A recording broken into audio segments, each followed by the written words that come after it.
Yora sen atsaltırağı. Var ya. Hoş geldiniz Lacoste magazine. So tell me when you're gonna let me in.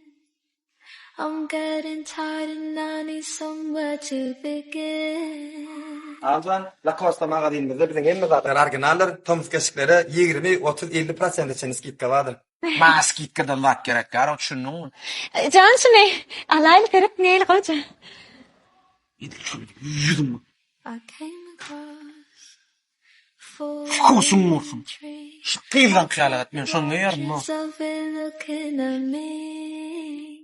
Is this the place we used to love? Is this the place that I've been? Men sana var ya gımmadın sayla dedim o. Men sana sayla. Sen sayla başaran o sen o. Nereden gelen o? Ne mi? İndeyiz mi sen ne mi? Evet.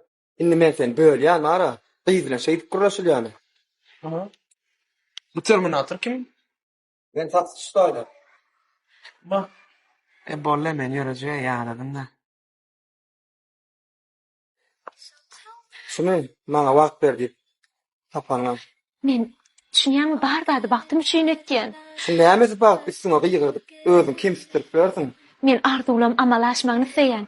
Şoň üçin men hemme zat edindim şu wagt bilýärmi? Indi bir şu çay bilen maşyna alsam, bolle sen men üçin men wagtym üçin barda bagşlama soraýda. Tell me when you're gonna let me in. Ýöreýäsmi diýdim. Gaýdýasmy? Yürü.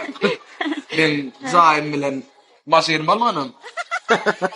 Krasavç. Yüksek ucundan şey. Ben zaim bilen maşerim alıp yörecektim maksadın. Yüksek alan rahatlanam.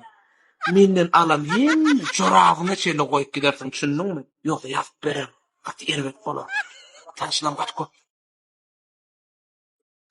Hani kim arkadaşlar işe. Öyle işte.